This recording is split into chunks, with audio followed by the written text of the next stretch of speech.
Si Rio ay isang ordinaryong binatilyo na nabangga ng truck at muling isinilang sa isang mundong puno ng mahika. Nakakuha siya ng kakayahang gumamit ng water magic, at ang tanging hangarin niya ay mamuhay ng tahimik at mapayapa, ngunit hindi niya napapansin na unti-unti siyang nagiging pinakamalakas na mage sa buong mundo. Isang araw, nagising si Rio na 15 taong gulang sa isang kakaibang puting lugar, at habang nalilito siya sa mga pangyayari, may lumitaw na matangkad na lalaking blonde na nagsabing patay na raw siya. Gayunpaman, bigla niyang naalala na nasagasaan siya ng truck, kaya't agad niyang tinanong ang lalaki kung siya ba ang Diyos. Sagot ng lalaki, isa raw siyang anghel na naatasang magpadala kay Rio sa ibang mundo. Hindi makapaniwala si Rio na muli siyang isinilang, at ipinaliwanag ng anghel na maaari siyang mamuhay ayon sa gusto niya sa kanyang bagong buhay. Dahil mabait at simple lang si Rio, gusto lang niyang magkaroon ng mabagal at mapayapang pamumuhay. Pumayag naman ang anghel at sinabi nito na ang mundong pupuntahan niya ay may mahika, at humigit kumulang 20% ng tao ay may kakayahang mag-cast ng magic spells. May natural na talento si Rio sa water magic, at dahil pinili niyang mamuhay ng simple, sinabi ng anghel na ilalagay siya sa isang ligtas na bahay sa gitna ng kagubatan. May pagkain siya roon para sa 2 buwan, at may nakapaligid na protection spell para hindi siya magawang lapitan ng mga halimaw. Pagmulat ni Rio, napagtanto niya na nasa bahay na siya sa gitna ng gubat, at agad siyang lumabas para subukan ang bago niyang kapangyarihan. Pagbalik niya sa loob, sinuri niya ang bahay at may nakita siyang mga karne sa isang malamig na silid at isang walang laman na paliguan. Sa mesa naman ay may nakita siyang kutsilyo at 2 libro na naglalaman tungkol sa mga halimaw at halaman sa paligid. Pagkatapos niyang masuri ang lahat, bumalik siya sa labas at nag-eksperimento sa mahika. Ngayon ay natuklasan niya na kaya niyang lumikha ng tubig gamit lang ang imahinasyon, na walang kailangan na spell o incantation, at nang nagpa siyang maligo ng mainit na tubig ay katamtamang temperatura lang na tubig ang kaya niyang malikha. Pagkatapos ay nagdesisyon siya na gumawa ng apoy at sinubukan niya ang estilo ng mga taong nasa kuweba, kaya't gumamit siya ng 2 kahoy, ngunit wala itong epekto dahil kulang siya sa lakas at teknik. Nang sumuko na sana siya ay naisip niya na gumamit ng sikat ng araw, kaya't gumawa siya ng lente gamit ang yelo, iniisip ang pagbuo ng mga water molecule habang nilalabas ang init. Sa ilang sandali ay matagumpay niyang napalamig ang tubig hanggang maging yelo, at inukit niya ito para maging bilog, sa kanya ito ginamit na parang magnifying glass para makagawa ng apoy.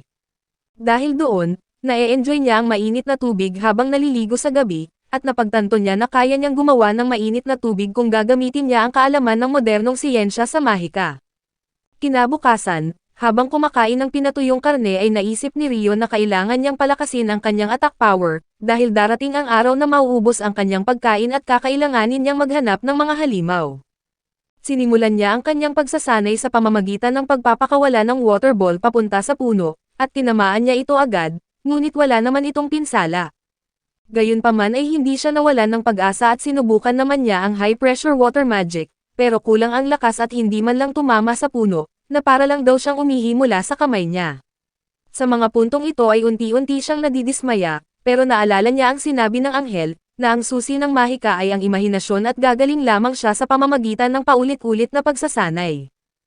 Patuloy na nagsasanay si Rio sa pagpapaputok ng water jet hanggang sa palagi na niyang natatamaan ang puno, at pagsapit ng gabi, nagawa na rin niyang lumikha ng mainit na tubig na direkta mula sa kanyang mahika. Kinaumagahan, sinubukan naman niyang gumawa ng ice crystal mula sa hangin, dahil matagal na niyang pangarap na gumamit ng ice magic spell. Gayunpaman ay napagtanto ni Rio na mas mahirap magpalipad ng yelo kumpara sa tubig, ngunit kahit ganoon ay hindi tumigil si Rio sa pagsasanay, at pinagsabay pa niyang pagpraktisan ang iba't ibang bersyon ng kanyang water magic. Lumipas ang ilang araw ay mas naging bihasa siya sa paggamit ng tubig at yelo, hanggang sa isang araw, nagpa siyang pumasok sa kagubatan para manghuli ng makakain. Habang ginagalugad niya ang napakagandang gubat, naisip niyang mag-uwi na lang ng ilang halamang gamot bago niya naisipan na bumalik sa kanyang bahay. Ngunit sa sandaling iyon ay bigla niyang napansin ang isang galit na baboy damong nakatitig sa kanya, kaya't napatigil siya sa takot ng umatake ito, at muntik na siyang tamaan kung hindi siya nakaiwas sa huling segundo. Nang tinamaan ng baboy ang isang puno, napilitang maglakas loob si Rio, nilagyan niya ng malapad na yelo ang lupa sa unahan nito kaya nadulas ang halimaw. Habang nadulas ang baboy papunta sa kanya, gumawa si Rio ng maraming matutulis na yelo sa dulo ng dadaanan nito, at nang sumalpok ang baboy ng buong bilis ay tinamaan ng mga matutulis na yelo at agad itong namatay, literal na parang naging Swiss cheese. Dahil sa biglaang pangyayari ay hindi makapaniwala si Rio na nanalo siya, at makalipas ang ilang oras ay binuklat niya ang libro tungkol sa mga halimaw, at nalaman niyang isa raw sa pinakamahihinang uri ang baboy damo. Ngayon niya lang nalaman na kahit mga mahihinang halimaw ang laman ng libro, napansin niya na may dalawa itong espesyal na pahina sa huli. Ang una ay tungkol sa mga dragon, mga nilalang na kaya umanong sunugin ang buong syudad, at kung makakakita ka nito ay kailangan mong tumakbo kaagad. Ang ikalawa naman ay tungkol sa mga demonyo, mga nilalang na hindi alam ang pinagmulan, at ang tanging payo sa libro, magdasal ka na sana'y hindi ka makatagpo ng isa dahil siguradong katapusan mo na. Napagtanto ni Rio na napakalaki ng mundong ito at kailangan niyang lumakas ng mabilis, kaya't kinabukasan, naghubad pa siya ng damit at naging si Tarzan habang muling pumalaot sa gubat. Sa pagkakataong ito, inatake siya ng isang malaking ibon at halos hindi niya naiwasan ang unang atake, at nagpakawala ang dambuhalang ibon ng mga invisible slash, at napagtanto ni Rio na sobrang lakas ng halimaw na ito para sa kanya. Tumakbo siya habang gumagawa ng ice block sa likod niya para harangin ang mga wind slash, saka nagpaputok ng water jets pabalik sa halimaw. Naiwasan ng Assassin Hawk ang lahat at umatake ng buong bilis, pero nakagawa si Rio ng ice wall sa huling segundo at napigilan ang pag-atake. Dahil sa tindi ng salpukan ay nabawasan ng isang mata ang ibon at napilitan itong umatras, at malaking kalamangan iyon para kay Rio, ngunit dahil sa pagtakbo niya ay nawala siya sa kanyang direksyon. Habang sinusubukan niyang bumalik sa kanyang bahay, nadiskubre niya ang isang kumikislap na lawa, at sa ibabaw ng tubig ay nakatayo ang isang headless knight kasama ang isang headless horse. Dahil doon ay nanlaki ang mata ni Rio sa nakita niya, at pagtingin sa kanya ng headless knight, mabilis siyang nakatakas at nakauwi ng buo. Pagkatapos noon, nagpatuloy siya sa pag-explore sa gubat, lumalaban sa mas malalakas na halimaw at pinapahusay ang kanyang attack magic. Pagsapit ng gabi ay bumalik siya sa lawa, at nandoon muli ang headless knight na tila naghihintay sa kanya. Gayunpaman, wala siyang makita kahit anong impormasyon tungkol sa mga headless riders sa libro, kaya't nagtataka siya kung dahil ba ito sa sobrang taas ng level nila, o baka dahil hindi talaga sila itinuturing na halimaw sa mundong ito. Ngunit sa huli ay walang saysay ang lahat ng iyon dahil nagpunta si Rio para harapin at makipaglaban sa halimaw, kaya't inatake niya ang headless knight gamit ang espada niya na gawa sa yelo, pero ni isang tama ay hindi niya magawa. Sa kabila ng kanyang mga atake ay siya ang paulit-ulit na tinamaan, ngunit napipigilan naman niya ang mga ito gamit ang kanyang ice magic. Sa kalaunan, nanlumo siya at bumagsak sa lupa dahil sa pagod, ngunit hindi siya pinatay ng headless knight dahil sinasanay lang pala siya nito, at nang muli siyang tumayo ay lumapit ang headless knight habang may hawak na maliit na kristal na kutsilyo. Binalutan niya ng tubig ang kutsilyo at saka pinatigas at naging isang espada na gawa sa yelo, at pagkatapos ay iniabot nito ang sandata kay Rio, at naunawaan niya na gusto siyang turuan ng knight na pag-aralan at pagsanayan ang kakayahang iyon. Pagkaraan ng ilang araw ay muling nakasalubong ni Rio ang dambuhalang ibon na nakalaban niya noon, at ngayon ay mas malakas na bersyon na ito, ngunit tila nawala ang dati nitong ranggo at karapatan. Nagpadala ang Assassin Hawk ng mga wind slash kay Rio, at mabilis siyang gumawa ng mga ice wall para harangin ang mga atake nito, ngunit halos tamaan siya ng mga pag-atake na kayang sirain ang kanyang mga ice magic, dahil mas lumakas ito kaysa noong una nilang pagkikita. Ngayon ay nagpa siya na tumakbo palayo si Rio dahil puro pagdepensa lamang ang kaya niyang gawin, at biglang sumugod ang dambuhalang ibon ng sobrang bilis, ngunit napahinto niya ito sa pamamagitan ng paglalagay ng maraming ice wall. Gayunpaman ay sinubukan niyang umatake gamit ang mga ice shard, ngunit hindi iyon tumama, at sunod namang gumamit ang ibon ng malakas na tunog na agad nagpasabog sa lahat ng ice magic niya. Dahil doon ay napagtanto ni Rio na delikado na siya, lalo na nang matapos siyang magulat at literal na patayin gamit ang kidlat na ibinato ng halimaw. Pagkatapos ay sumugod ang dambuhalang ibon para tapusin siya, pero mabilis na nahugot ni Rio ang kanyang crystal sword at napigilan ang pag-atake. Kahit ang mga hindi nakikitang wind slash ng ibon ay kaya niyang hatiin, at nang muli itong sumugod ay tinamaan niya ito sa dibdib. Sa ilang sandali ay bumagsak ang ibon, at nang nilapitan ni Rio ay doon niya napagtanto na kahit 2 beses pa lang silang nagkita, tila nabuo sa pagitan nila ang isang matibay na pagkakaunawaan. Pagkatapos ng lahat, nagpasalamat si Rio dahil naging inspirasyon niya ito para maging mas malakas, at hinugot niya ang espada upang hayaan itong mamatay ng mapayapa.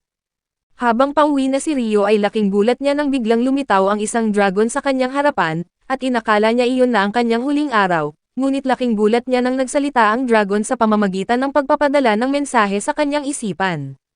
Tinanong siya nito kung nakita niya ang isang dambuhalang ibon, at kinabahan si Rio, iniisip na baka napatay niya ang alaga ng dragon. Sa kabutihang palad ay mahinahon at mabait ang dragon, at pinuri pa nito ang nagawa ni Rio at ibinunyag rin ng dragon na ang espada niya ay isang pambihirang sandata, na ang espada mismo ng Fairy King. Dahil doon ay halos hindi makapaniwala si Rio, at napagdesisyonan niya na mas kilalanin ang mundong ito kasama ang dragon, na nagpakilala bilang si Luel. Nag-usap sila ng buong maghapon, ngunit kinagabihan ay tinawag si Luel pabalik sa kanyang tirahan, at sinabi nito kay Rio na maaaring magtagpo silang muli balang araw. Makaraan ang ilang linggo, nakaramdam si Rio ng matinding pagnanasa sa seafood kaya pumunta siya sa dalampasigan, ngunit laking gulat niya nang makakita siya ng isang barko na nawasak. Sa ilang sandali ay nakakita siya ng isang lalaki na malapit dito, ngunit nang lapitan niya ay wala na itong buhay. Gayunpaman ay bigla niyang narinig ang isang umuungol, kaya't naliwanagan ang mukha ni Rio, sapagkat ito ang unang tao sa mundong ito na kanyang nakita. Ang lalaking iyon ay si Abel, na nagkaroon ng mga flashback habang nasa bingit ng kamalayan. Nakita niyang muli sa kanyang alaala ang dambuhalang pugita na umatake sa kanilang barko sa gitna ng bagyo, na naging dahilan para mahulog siya sa dagat. Pagmulat ni Abel sa kanyang mga mata ay nakita niyang nasa bahay siya ni Rio, at nang napagtanto niyang nakaligtas siya sa trahedya ay agad niyang hinanap ang iba, ngunit paglabas niya ng bahay ay lalo siyang nalilito dahil hindi niya alam kung nasaan siya.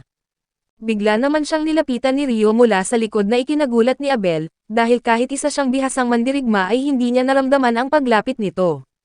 Napansin din niya ang kakaibang pananamit ni Rio, pero pinili niyang maging magalang at huwag na muna itong banggitin.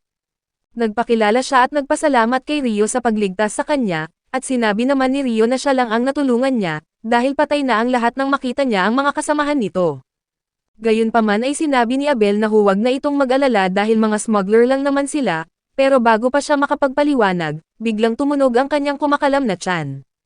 Pagkatapos ay inaya siya ni Rio na kumain muna, at habang kumakain sila, hindi napigilan ni Abel na pag-usapan ang kakaibang pananamit ni Rio. Ipinaliwanag ni Rio na wala siyang ibang damit at wala rin siyang tela para gumawa ng bago, kaya't sinabi ni Abel na bumili na lang, ngunit agad niyang naisip na baka masyadong mahirap si Rio.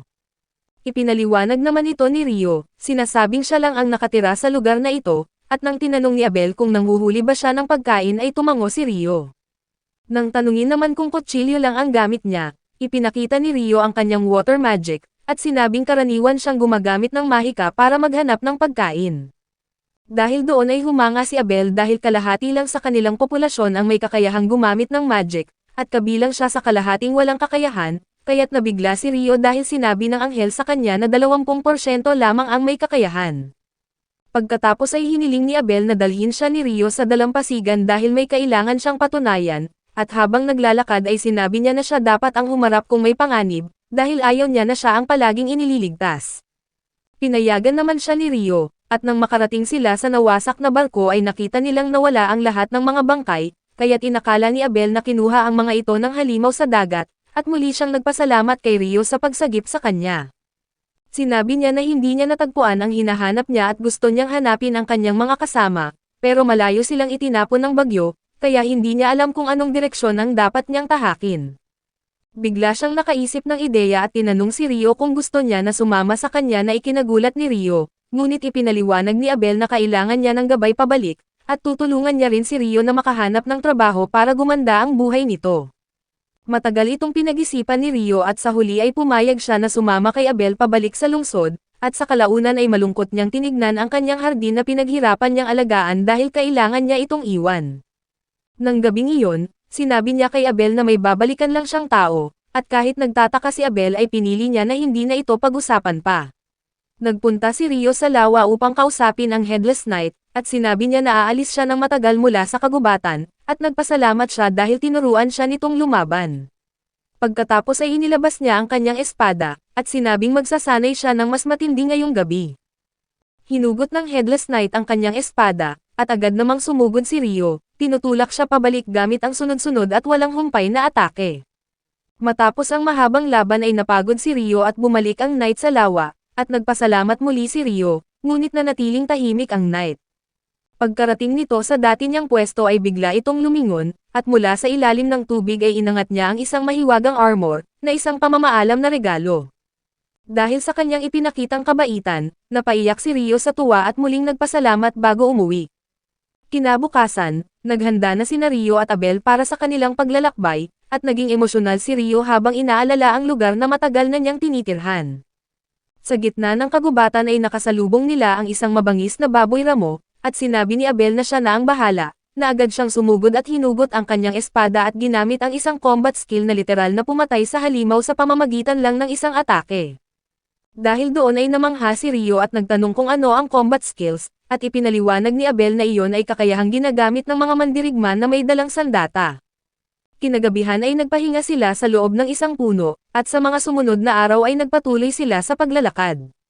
Pagdating sa isang lawa ay nakakita sila ng ilang butiki, at dahil kilala ang mga ito sa matinding lakas ay nagpasya si Abel na umiwas, ngunit nang naramdaman ni Rio na sinusundan pa rin sila ay naghanda si Abel para lumaban. Gayunpaman ay sinabi ni Rio na masyadong marami ang kanilang kalaban kaya't nagpasya siyang gumamit ng magic, ngunit nag-alala si Abel dahil walang dalang magic staff si Rio, pero nagulat siya nang biglang maglabas si Rio ng mga ice shard at sabay na tinamaan ang 4 na lizard monster.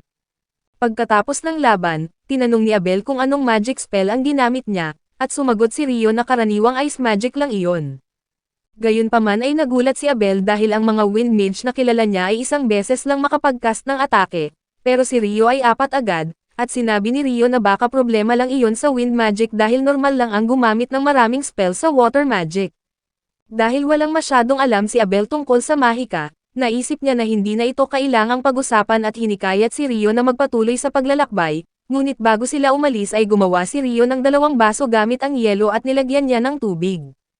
Sa puntong ito ay napansin ni Abel na kakaiba ang incantation na ginamit niya, pero sinabi ni Rio na baka mali lang ang narinig niya noong una, at pagkatapos noon ay binigyan ni Abel si Rio ng barya, at tuwang-tuwa si Rio dahil iyon ang unang beses niyang makakita ng pera. Napanganga si Abel dahil inakala niya na mahirap lang si Rio, pero hindi niya inakala na ganito talaga kahirap si Rio dahil ngayon lang siya nakakakita ng pera. Ikinwento ni Abel na may 3 malalaking bansa sa sentro ng rehiyon, ang Kingdom of Knightley, Dibuki Empire, at Handelyo Federation. Nagsimulang mangasar si Rio sa Dibuki Empire dahil ayaw niya ang pangalan nito, at habang inaalipusta niya ang pangit na pangalan ay nakarating sila sa isang malawak na lupain. Habang nag-uusap sila ay may bato sa tabi nila ang biglang gumalaw, kaya agad itong hinati ni Abel, at mabilis namang nagtayo si Rio ng water shield para pigilan ang mga tumilapon na bato. Ngayon ay napagtanto ni Abel na nasa pugad sila ng mga golem, at nagtanong si Rio kung hindi ba dapat mas mukhang tao ang itsura ng golem, ngunit sinabi ni Abel na unahin muna niyang asikasuhin ang laban. Sumugod siya sa pinakamalapit na golem at binutasan ito, ngunit mabilis ding nagsara ang sugat at umatake ang golem pabalik. Umatras si Abel at sinasabi na hindi gumagana ang mga atake nila laban sa mga golem, ngunit nakakuha ng ideya si Rio, lumikha siya ng napakalaking yelo sa ere at ibinagsak ito sa mga golem at nadurog ang mga ito. Halos hindi makapaniwala si Abel dahil ngayon lang siya nakakita ng ganoong uri ng salamangka, pero ilang ulit pa itong ginamit ni Rio hanggang sa mapuksan nila ang natitirang mga golem. Pagkatapos ng laban, nakakita sila ng espesyal na golem na may malaking magic stone, at sinabi ni Abel na mataas ang presyo ng mga batong ito sa palengke. Gusto sanang makuha ni Rio ang mga magic stone ng ibang golem, pero bumaon ang mga ito sa yelo, ngunit hindi raw siya isang baliw para mag-abala pang tunawin ang lahat ng iyon. Nagpatuloy sila sa paglalakbay, at di nagtagal ay nakita nila ang dambuhalang buwaya na nagpapahinga sa gubat dahil masyadong magulo sa Senado. Tinawag ito ni Abel na dambuhalang halimaw, isang napakadalang at napakalakas na nilalang na hindi pa niya nakikita kailanman. Nagtanong si Rio kung maaari ba nila itong hulihin, ngunit sinagot siya ni Abel na imposible iyon. Maya-maya, dumating ang ilang mga dragon, at natuwa si Rio dahil makakakita sila ng laban ng halimaw laban sa halimaw. Nagsimulang magpaputok ng magic-infused ang mga dragon, ngunit isang malakas na sigaw lang ng buwaya ang nagpawalang bisa sa kanilang mahika, na naging dahilan para bumagsak ang mga ito. Ipinaliwanag ni Rio na mukhang gumamit ng anti-magic ang dambuhalang buwaya, at nang naghapunan sila, nagtanong si Abel tungkol sa nasabing kakayahan dahil mga bitag lang sa piitan ang alam niya na may ganoong epekto. Natuwa si Rio nang marinig ang salitang piitan, at sinabi ni Abel na may malapit na piitan sa lungsod ng Lun, na ang kanilang destinasyon. Ngayon ay nayamot si Rio dahil bakit ngayon lang daw ito nabanggit, at tinanong niya kung may iba pa bang lihim si Abel, at tumango si Abel at sinabihan si Rio na may alam siya tungkol sa mga duwende at elf. Humingi naman si Rio ng paliwanag, at ilang araw pa ang lumipas bago sila makarating sa bulubundukin. Sinabi ni Rio na tiyak na may pamayanan ng tao paglagpas nila roon. Nagtataka si Abel kung bakit siya nakakasigurado, at napaisip si Rio kung sasabihin ba niya na may dragon siyang nakilala na nagkwento ng maraming bagay tungkol sa kanilang mundo, pero sa huli ay pinili niyang itago ang impormasyong ito at sinabi niya na kaalaman iyon na lampas sa abot ng tao. Hindi nagtagal ay may narinig silang kakaibang tunog at naghanda silang lumaban, at nakita nila ang isang agila na bumaba mula sa langit na isang napakalakas na halimaw, kaya pareho silang nataranta at halos mamatay si Abel sa sobrang kaba. Ngunit mabilis na naresolba ni Rio ang sitwasyon nang itapon niya ang isang malaking piraso ng karne pataas, kaya't ginaya ito ni Abel, at sinunggaban ng agila ang parehong karne bago ito lumipad palayo. Ngayon ay nakahinga sila ng maluwag dahil alam nila na hindi sila magtatagal kung nakikipaglaban sila. Habang naglalakad, sinabi ni Abel na mahigit isang siglo nang walang tao ang nakakita ng dambuhalang buwaya at agila, at ang matataas na bundok ang marahil na humaharang sa mga halimaw na makarating sa mga pamayanan. Naalala ni Rio na nanggaling sa hilaga ang mga dragon na nakipaglaban sa dambuhalang buwaya, ibig sabihin ay malapit lang ang pugad ng mga ito. Hindi nagtagal ay nakakita sila ng ilang dragon na kumakain ng isang halimaw, at gusto sanang lumaban ni Rio, ngunit sinabi ni Abel na karaniwang 20 veteranong adventurer ang kailangan para matapatan ang lakas ng isang wyvern. Sinabi naman ni Rio na hindi nila maiiwasan ang mga ganitong laban sa hinaharap, at tinanong niya si Abel kung mas magiging madali ba kung maipako nila sa lupa ang mga wyvern. Sinang-ayunan ni Abel na kaya niyang talunin ang isa sa mga halimaw sa malapitang labanan, kaya agad na lumabas si Rio at naglabas ng mahiwagang spell, para lang makapagpalitaw ng 4 na ice candy na tumusok sa mga pakpak ng mga wyvern. Ginamit naman ni Abel ang pagkakataon para tapusin ang mga ito, ngunit dumating pa ang 2 pang halimaw. Gayunpaman, muli silang pinigilan ni Rio gamit ang kanyang ice magic, ngunit sa pagkakataong ito ay hindi na siya gumamit ng spell, kaya't nagsimulang magduda si Abel. Sa ilang sandali ay natalo nila ang lahat ng mga wyvern at nakakuha pa ng maraming magic stone, kaya't ipinagpatuloy nila ang kanilang paglalakbay patungong hilaga. Makalipas ang ilang oras, natawid nila ang kabundukan at narating ang mga luntiang burol. Namangha si Abel na nagawa nilang talunin ang ilang mga halimaw, at nakakuha pa sila ng maraming magic stones na siguradong kikita sila ng malaking halaga pagdating nila sa imperyo. Biglang naging interesado si Rio kung saang bansa sila papunta, dahil ayos lang sa kanya ang kahit ano, maliban lang sa Dibuki Empire. Nang sinabi ni Abel na nasa hilagang bahagi pa iyon ay halatang naging magaan ang loob ni Rio, at dahil dito ay nagtataka si Abel at tinanong siya kung may problema ba siya sa imperyo. Sumagot si Rio na wala siyang galit sa bansa o sa mga tao, pero sobrang nakakatawa daw ang pangalan kaya ayaw niyang pumunta doon, ngunit para kay Abel ay nakapagtataka ang kanyang rason. Maya-maya ay napansin ni Rio ang isang kalsada sa malayo, at nang makita ni Abel na konektado ito mula sa silangan hanggang sa kanluran, napagtanto niya na hindi ordinaryo ang bundok na kanilang dinaanan. Pero nang tanungin siya ni Rio kung ano ang iniisip niya, sinabi lang niyang wala dahil nakakatiyak siya na dadalhin sila ng kalsada sa isang bayan.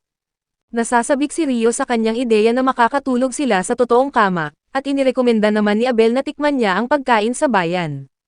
Pagsapit ng gabi ay nakarating sila at kumain sa isang inn, at iminungkahi ni Abel na magparehistro si Rio sa Adventurers Guild upang magkaroon siya ng lisensya na magsisilbing pagkakakilanlan.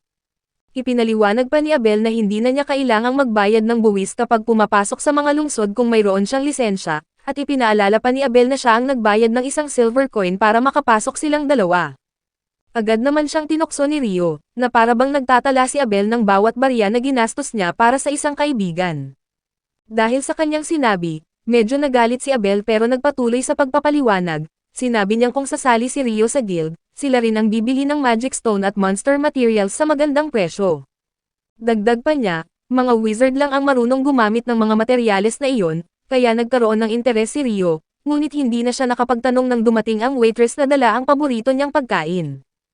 Hindi makapaniwala si Rio na may kaldereta sa mundong ito, dahil ang chef nga na si Gordon Ramsay ay kinakailangan pang bumiyahe sa iba't ibang lugar para makabuo ng perpektong kaldereta, kaya medyo inaasahan niyang ganoon din dito. Lalo siyang nagulat dahil kasing sarap ito ng diwata pares na kinakain niya sa Japan, kaya't agad niya itong inubos at umorder pa ng marami. Kinabukasan, Puro papuri pa rin ang sinasabi ni Rio tungkol sa kaldereta, at pabiro niyang sinabi na isa pa itong bagay na itinago ni Abel sa kanya. Hinimok niya si Abel na ibunyag na ang lahat ng sekreto nito, na ikinagulat naman ni Abel, pero ang totoo ay gusto lang malaman ni Rio kung saan makakahanap ng masarap na dessert sa bayan. Kabado na lumayo si Abel at nagsabing hindi siya mahilig sa matatamis, kaya naman nagtataka si Rio sa medyo kakaiba niyang ugali.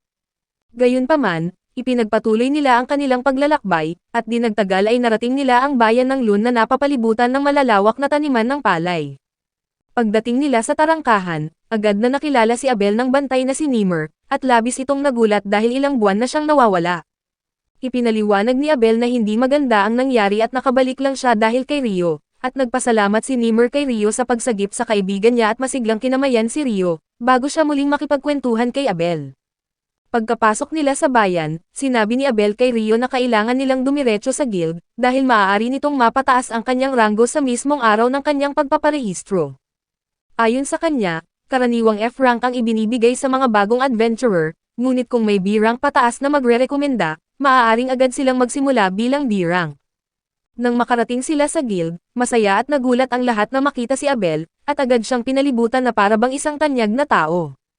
Natuwa naman si Rio dahil marami pala ang nagmamalasakit kay Abel, at lumabas muna siya upang magpahangin, ngunit habang naglalakad ay bigla siyang nabunggo sa isang elf.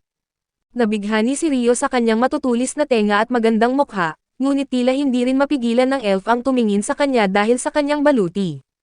Nakilala niya iyon bilang baluti ng hari ng mga diwata, at sinabing malamang ay lubos na nagtiwala sa kanya ang hari para ibigay iyon.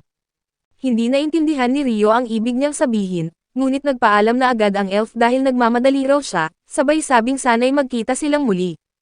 Dahil doon, nananatiling nakatulala si Rio hanggang sa lumabas si Abel upang hanapin siya at yayaing pumasok muli.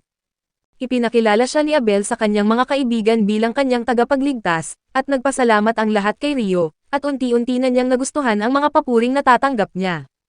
Pagkatapos ay dinala siya ni Abel sa punong tanggapan, at hiniling sa tagapangasiwa na irehistro si Rio bilang D-rank adventurer sa rekomendasyon niya. Nagulat ang tagapangasiwa dahil kailanman ay wala pang inirekomenda si Abel mula sa kanyang grupo, at ipinaliwanag naman ni Abel na espesyal na tao si Rio. Sinabi ng tagapangasiwa na kailangang patunayan ni Rio ang lakas nito bago maaprubahan ang kanyang hiling bilang D-rank, kaya't sinabi ni Abel na nais niyang makipag-usap ng direkta sa Guildmaster. Pinaghintay muna sila ng 1,000 taon, at di nagtagal ay nagmadaling dumating ang baklang Guildmaster na si Yu nang malaman niya na nakabalik ang kanyang crush na si Abel. Ngayon ay ipinakilala ni Abel si Rio at sinabi niya na nais niyang makakuha ito ng mataas na ranggo, ngunit sinabi ni Yu na kailangan muna nilang masubukan ang lakas nito, ngunit sumagot si Abel na mas malakas si Rio kaysa sa kanya, isang bagay na mahirap paniwalaan ng Guildmaster. Dahil sa kakulangan ng tiwala ay ipinakita ni Abel ang mga magic stone na nakuha nila mula sa mga halimaw, na halos matahimik si Yu sa pagkagulat, at ayon pa sa kanya, sapat na ang dami ng mga bato para patunayan na nakapatay sila ng mga malalakas na halimaw na may kakayahang wasakin ang isang buong bansa. Sinabi naman ni Abel na hindi na dapat sila mag-alala tungkol sa mga halimaw, dahil sa timog ng kabundukan nila ito napatumba. Nagtataka tuloy si Rio kung may espesyal na kahulugan ba ang pangalan ng bundok, at sagot ni Yu, wala pa raw sinumang tao ang matagumpay na nakakatawid sa Abyssal Mountains ng ligtas. Sinasabi ng Guildmaster na napakadelikado ng lugar na iyon, na kahit ang pinakamataas na ranggo ng mga adventurer ay hindi pumupunta kung wala talagang mabigat na dahilan. Hindi rin siya makapaniwala na sina Rio at Abel ang unang nakagawa nito sa kasaysayan, kaya agad siyang pumayag na itaas ang ranggo ni Rio nang hindi na kailangang dumaan sa pagsusulit. Sakto namang dumating ang grupo ni Abel at bigla silang pumasok sa silid, halatang emosyonal dahil inakala nila na hindi na nila siya makikitang muli. Sa ilang sandali ay pinayagan sila ng Guildmaster na magkumustahan, habang isinama naman niya si Rio sa labas para sa ilang proseso ng pagiging adventurer. Nang sumunod si Rio, hiniling ni Abel na hintayin niya ito sa mesa ng tagapangasiwa kapag natapos na siya, dahil mayroon siyang gustong ipakita sa kanya. Habang naglalakad, ipinaliwanag ni Yu na ang grupo ni Abel, ang Crimson Sword, ay isa sa pinakamalakas at pinakasikat na grupo sa kanilang lugar. Hindi naman gaanong nagulat si Rio at mas iniisip niya kung karapat-dapat ba talaga siyang maging D-rank agad, at sagot ni Yu, kilala niya ang talento ni Abel pero alam niya na hindi kayang talunin ni Abel ang isang wyvern ng mag-isa. Dahil doon, naniniwala siya na malaki ang naging ambag ni Rio sa pagkatalo ng mga halimaw, kaya nararapat lang siyang maging D-rank. Dumating ang tagapangasiwa na dala ang gamit para sa opisyal na pagiging adventurer ni Rio, at ipinasa na ito ni Yu sa kanya dahil abala siya sa sandamakmak na papeles. Nagpakilala ang tagapangasiwa bilang si Nana at sinimulan niya ang mga pangunahing tanong para sa interview. Ipinaalam din niya kay Rio na sa loob ng 1 taon matapos siyang maging adventurer, maaari siyang tumira sa guild, pero pagkatapos noon ay kailangan na niyang humanap ng sariling tirahan. Sunod niyang ipinaliwanag ang tungkol sa kursong ibinibigay ng guild para sa mga misyon ng mga bagong adventurer, at agad namang sinabi ni Rio na gusto niyang sumali. Sinabi ni Nana na pumunta siya sa meeting hall makalipas ang 2 araw, alas 9 ng umaga, at nagulat si Rio na mayroon silang mga orasan dito.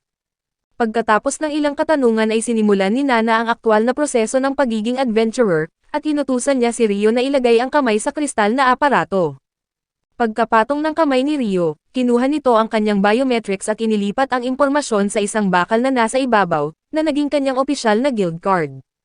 Ngayon ay binati ni Nana si Rio bilang opisyal na miyembro ng guild, at pagkatapos nito ay lumabas na sila ng opisina.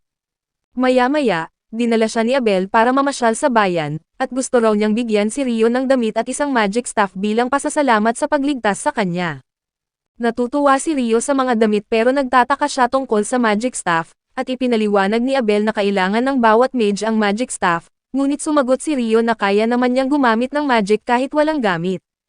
Ibinunyag niya na gumagamit siya ng espada para sa malapitang laban, kaya hindi masyadong kapakipakinabang para sa kanya ang ganoong bagay. Dahil doon ay muli na namang nagulat si Abel sa sinabi niya, lalo na nang malaman niya na ang maliit niyang kutsilyo ay siya palang tinutukoy niyang espada. Sa huli ay sinabi ni Rio na mas kailangan niya ngayon ang kaalaman tungkol sa mga pangunahing tuntunin ng mundong ito. Doon niya nalaman na pareho lamang sa Earth ang takbo ng oras at araw, pati ang sistema ng pangsukat ay sistemang metro din. Dahil dito, nakakatiyak si Rio na may tao na mula sa Earth ang napadpad dito noong unang panahon at binago ang ilang sistema, kaya maraming bagay ang pamilyar sa kanya. Pagbalik ni Abel mula sa tindahan matapos niyang bayaran ang mga pinamili ni Rio, sinabi niya na hindi pa natapos ang kanyang regalo sa araw na ito. Dinala niya si Rio sa isang malaking restaurant, kung saan naghihintay ang lahat ng kanyang kaibigan mula sa guild para ipagdiwang ang kanyang ligtas na pagbalik. Nagdiwang sila ng buong gabi, at kinaumagahan, si Nana ang nag-asikaso kay Rio para ipakita kung saan muna siya titira. Dinala niya si Rio sa isang kwarto na tinitirhan ng 2 baguhang adventurer, isang binatang kayumanggi ang buhok na nagpakilalang si Nils, at isang blanding lalaki na nagngangalang Edo. Magiliw nila siyang tinanggap, at pag-alis ni Nana, agad nagkwento si Nils kung gaano niya nagugustuhan ang tagapangasiwa. Tinukso naman siya ni Edo na tigilan na ang paghangad sa babaeng hindi niya kalebel, at nakipagkwentuhan kay Rio tungkol sa kanilang buhay sa guild bilang adventurer. Maya-maya, bumalik si Nana kasama ang isa pang bagong adventurer na kabadong nagpakilalang si Amon, at hindi nagtagal, naging komportable ang apat at nagsimulang maging magkaibigan. Nang lumipas ang ilang araw, natapos ni Rio at Amon ang kanilang misyon tungkol sa paggalugad ng piitan, at sinabi ng kanilang guro na magsisimula na sila sa unang level ng kanilang misyon mamayang hapon. Halatang kinakabahan si Amon, pero pinapakalma siya ni Rio, sinabing mapapagod lang siya kung sobra siyang nababahala bago pa sila makarating sa piitan. Nang tanungin sila ng kanilang guro kung mayroon pa silang mga katanungan, nagtanong si Rio kung posible ba silang lumipat sa mga palapag na natapos na nila dati. Ngayon ay nagulat ang kanilang guro dahil karaniwan sa mga veterano lang niya nalalaman ang mga tungkol doon, at ipinaliwanag ni Rio na may mga dungeon sa timog na may sistema sa mabilisang paglipat sa mga checkpoint, pero walang ganoon sa mga piitan ng Lun. Pagkatapos doon ay dinala sila ng kanilang guro sa piitan na nasa gitna mismo ng syudad, at ikinwento niya na itinayo ang syudad sa paligid ng piitan, at tuwing ilang taon ay biglang dumarami ang mga halimaw na minsan ay umaabot pa sa ibabaw. Sa kabutihang palad, protektado ng matataas na pader ang mga tao mula sa mga halimaw, at tinitiyak din niya na walang panganib ng malalakas na mga halimaw sa kasalukuyan. Nang makarating sila sa unang palapag ng piitan, isang ligtas na lugar na walang halimaw, at sinabi ng kanilang guro na malaya silang gumalaw pero kailangan nilang manatiling malapit sa entrada. Ngayon ay magkasama si Rio at Amon, at hindi nagtagal ay naramdaman ni Rio ang papalapit na halimaw, at sinabihan niya si Amon na ihanda ang kanyang espada at patayin ito habang siya ang haharap. Nang lumipas ang ilang segundo, lumabas ang isang higanteng tipaklong, na agad na nakilala ni Rio mula sa librong nabasa niya. Inutusan niya si Amon na tirahin ang leeg ng halimaw habang ginagamit niya ang kanyang ice magic para pigilan ito. Sa pamamagitan ng kapangyarihan ni Rio ay madali niyang napigilan ang halimaw sa lupa, at madaling naputol ni Amon ang leeg nito na ang kanyang unang panalo. Dahil doon ay labis siyang natuwa, at kinuha naman ni Rio ang Magic Stone bilang unang tropeyo nila. Matapos ang kanilang pagsusulit, kumain sila kasama ang kanilang mga kaibigan na gustong ipagdiwang ang unang misyon ng dalawa, namangha ang mga ito na nakalaban nila ang isang higanteng tipaklong, ngunit sinabi ni Amon na siya lang ang tumapos at si Rio ang gumawa ng malaking parte ng trabaho. Isiniwalat din niya na gusto niyang bumalik sa piitan sa susunod na araw, ngunit nag-aalala siyang pumasok ng mag-isa. Gayunpaman, nag-alok si Rio na sumama dahil gusto niyang mas kilalanin ang piitan, at nag-aalala siya matapos silang makasalubong ng halimaw sa unang palapag, kahit sinabi ng kanilang guro na dapat ay walang halimaw roon. Idinagdag naman ni Edo na may balita raw na lumilitaw na ang mga langgam sa una at ikalawang palapag, kaya nagtataka ang mga lalaki kung ano ang dahilan. Sakto namang dumating si Abel, at ipinaliwanag ang rason kung bakit umaakyat ang mga langgam ay dahil kaya nilang maghukay pataas. Nagulat ang mga lalaki nang malaman nila na ang pinakasikat na adventurer ang nasa harap nila, at si Rio lang ang normal na nakikipag-usap, at nagbiro pa si Abel na bantayan daw nila si Rio dahil kulang ito sa kaalaman. Bigla namang tumayo si Nils at nagpakilala, at sinabing humahanga siya kay Abel at nais niyang maging tanyag na adventurer balang araw. Pagkatapos ay humiling siyang makipagkamay at pumayag si Abel, sabay payo na magpursige pero unahin ang kaligtasan, at nang tinanong siya ni Rio kung bakit nandoon pa si Abel ng ganoong oras ay sumagot siya na kakauwi lang niya mula sa misyon. Pagdating ng kanyang mga kasama, sinermonan siya ng mga babae dahil pumunta siya sa ibang dormitoryo sa halip na mag-report sa Guildmaster. Sinabi ni Abel na mayroon lang siyang tinutulungang mga baguhang adventurer, pero inutusan ni Lynn si Warren, ang malaking miyembro ng kanilang party, na buhatin si Abel pauwi. Pagkatapos ay inakay siya ni Warren habang umiiyak si Abel na parang bata, at pag-alis nila, nakatingin si Lynn kay Rio na parang naiinggit. Kinabahan si Rio at tinanong kung ano ang kailangan niya, pero pinapakalma siya ni Leia at humingi ng paumanhin. Habang papalayo ang kanilang grupo, namangha sina Edo at Nils, pero hindi maintindihan ni Rio kung ano ang gusto nila sa grupong iyon na puro kalokohan. Samantala, pinagalitan ni Leia si Lynn dahil hindi maganda ang pagtitig nito kay Rio, pero sagot ni Lynn ay nagtataka lang siya dahil lagi raw pinupuri ni Abel ang magic ni Rio. Aminado si Leia na nagtataka rin siya, at sinabi naman ni Abel na malapit na nilang makita ang tunay na kakayahan ni Rio. Sa sumunod na araw, bumalik sina Rio at Amon sa piitan at nakalaban ang ilang halimaw na aso, at pinigilan ni Rio na makakilos ang mga ito gamit ang ice magic, habang ipinakita ni Amon ang galing niya sa espada at nakapagpabagsak pa ng ilan. Habang nagpapahinga, sinabi ni Rio na kahawig ng kay Abel ang estilo ng pakikipaglaban ni Amon. Ipinaliwanag ni Amon na ang nagturo sa kanya ay si Kiro, isang matanda na galing sa malaking paaralan ng espada sa kabisera. Naisip ni Rio na doon din siguro nag-aral si Abel, at nakita niya ang potensyal ni Amon na maging napakalakas na mandirigma. Dahil doon ay namangha si Amon sa kaalaman ni Rio tungkol sa espada kahit isa itong mage, at sinabi ni Rio na may kaibigan siyang nagtuturo sa kanya noon, pero sariling estilo na niya ang ginagamit niya ngayon. Napansin ni Rio na nakakapagod ang estilo ni Amon pero ligtas, at kailangan lang niyang palakasin ang kanyang katawan. Ikinwento rin niya na tuwing umaga, palaging ginagawa ni Abel ang pag-practice ng kanyang espada habang naglalakbay sila, patunay na kahit ang pinakamagagaling ay nagsusumikap pa rin. Dahil doon ay lalong namangha si Amon at nagpa siya na magpursige, at natuwa naman si Rio sa sagot niya. Kinabukasan, bumisita si Rio sa silid-aklatan, at napagtanto niya na mas malaki ito kaysa sa inaasahan niya. Hiniling ni Rio sa tagapangasiwa na ituro kung saan makikita ang seksyon tungkol sa mga mahika, at agad naman siyang dinala nito sa lugar kung saan nakalagay ang mga libro para sa mga baguhang katulad niya. Ngunit dahil napakaraming pagpipilian, naguguluhan at sumakit ang ulo ni Rio, kaya naisipan niyang lumabas para magpahinga. Habang nagpapalamig siya ay biglang dumilim ang buong syudad dahil biglang nagkaroon ng eclipse, ngunit tumingin si Rio nang walang proteksyon sa kanyang mata, at maari siyang mabulag dahil doon. Nang lumipas ang ilang minuto, napansin niya na parang may kakaiba, dahil biglang naglaho ang lahat ng tao sa kanyang paligid at pati ang hangin ay mukhang nag-iba. Sa gitna ng katahimikan, bigla niyang naramdaman ang isang pag-atake mula sa kanyang likuran, at mabilis siyang nakagalaw at nakagawa ng pader na gawa sa yelo para pigilan ang malakas na apoy. Ngayon ay nagulat siya kung sino ang umatake, at doon niya nakita ang isang sexy at nakakatakot na demonyong babae ang paparating, na parang karakter na bagong lumabas mula sa ibang anime. Tuwang-tuwa ang demonyong babae na may nakita siyang isang tao sa kanyang teritoryo, at mukhang gusto lang niyang paglaruan si Rio bago niya talunin. Ngayon ay napagtanto ni Rio na isang demonyo ang makakalaban niya, at mukhang ito ang pinakamalakas na nilalang na nakaharap niya mula nang mapunta siya sa mundong ito. Gusto sana niyang tumakas, pero ramdam niyang hindi siya makakaalis sa kakaibang espasyong ito kahit anong gawin niya, kaya napilitan siyang lumaban. Ngayon ay agad siyang lumikha ng isang dosenang ice wall bago pa umatake ang demonyong babae, at nasalo nito ang napakalakas na firestorm. Nagpalit agad ng estratehiya ang demonyong babae at pinakawalan ang isang invisible wind bullet na bumasag sa mga yelo ni Rio, ngunit nasalo naman ito ng kanyang baluti. Hindi makapaniwala ang demonyo kung paano napigilan iyon ng isang damit na gawa sa tao, hanggang mapansin niya na suot ni Rio ang baluti ng Fairy King. Ngayon ay naisip niya na malakas na mage ang kanyang kaharap para magkaroon ng ganoong gamit, kaya't nagdesisyon ang demonyo na gumamit ng espada sa halip na mahika. Hinugot din ni Rio ang kanyang espada at nasalo ang atake, at patuloy siyang sumasalag habang umaatake ang demonyo na mas mabilis at mas agresibo. Gayunpaman, muntik nang tamaan ang kanyang mukha kung hindi lang siya nakaiwas, at gumanti siya ng atake gamit ang napakaraming ice magic, pero mabilis lang itong naiwasan ng demonyo.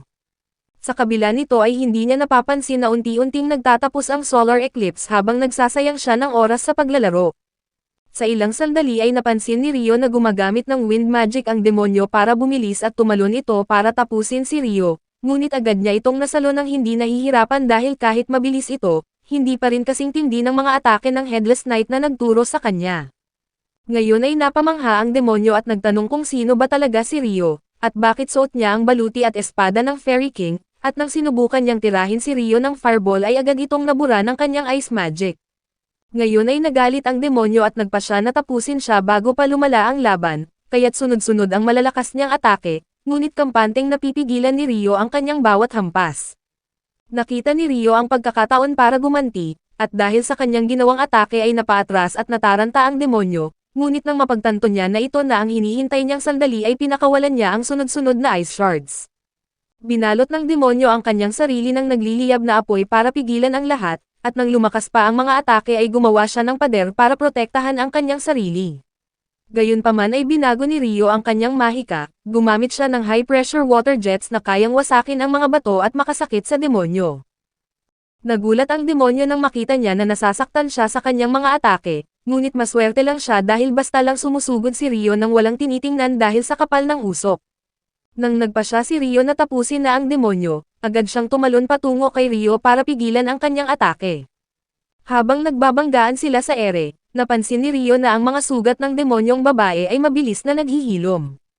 Sa sandaling napatigil si Rio sa pagkabigla, doon sinamantala ng demonyo ang pagkakataon, tinamaan niya si Rio ng malakas at tumilapon ito papasok sa isang gusali. Bago pa man niya mailabas ang kanyang napakalakas na atake para tapusin si Rio, napansin niya na may mga patak ng tubig na bumabagsak mula sa langit. Ngayon ay nagsimula siyang magtaka, pero mas nagulat ang demonyo nang tinamaan siya ng isang patak at napasigaw siya sa sobrang sakit, dahil napagtanto niya na mas mainit pa ito sa kumukulong tubig. Mabilis niyang binalot ng bato ang kanyang buong katawan para protektahan ang sarili habang hinihintay na huminto ang nagbabagang ulan. Kasabay nito ay muling bumangon si Rio, ngunit bigla na lang nagpakawala ang demonyong babae ng matinding apoy na sumabog sa paligid. Pagkatapos ay naglakad siya palapit kay Rio nang may pagbabanta, ngunit halos tapos na ang eclipse at nang tamaan ng sikat ng araw ang kanyang espada ay naging pulbos ito at nawala. Sinabi ng demonyong babae na hindi pa natatapos ang kanilang laban ngayon, at sinagot siya ni Rio na umalis na lang siya. Hindi siya naapektuhan sa pagiging suplado nito at ipinakilala pa ang sarili bilang Nor, habang tinatanong ang pangalan ni Rio. Sinabi naman ni Rio ang pangalan niya, kahit malinaw niyang ipinakita na ayaw niyang makipag-ugnayan sa isang demonyo. Dahil doon ay nagulat si Nor na alam ni Rio ang tungkol sa mga demonyo, at napaisip siya na dapat ay sineryoso niya ang pagpatay sa kanya sa halip na maglibang sa laban. Bago siya umalis, sinabi niyang maglalaban silang muli, pero posible raw na may iba pang demonyo na makasalubong si Rio. Sinabihan niya itong huwag magpapapatay sa iba dahil mas malakas na siya sa susunod, at siya mismo ang tatapos sa kanya. Dahil doon ay nagulat si Rio sa sinabi niya, pero natapos ang eclipse at nagbalik ang lahat sa normal na parang walang labanang naganap. Sa kabila nito ay biglang nakaramdam ng kakaiba si Rio, kaya nagpasya siyang bumili muna ng ilang libro at magpahinga, at dumaan muna siya sa bangko para mag-withdraw mula sa perang nakuha niya sa pagbenta ng mga magic stones. Pagdaan niya sa kanyang dormitoryo, napansin niya na wala ang mga kaibigan niya, ngunit paglabas niya ay nadatnan niya ang mga ito na inaapi ng ilang adventurer.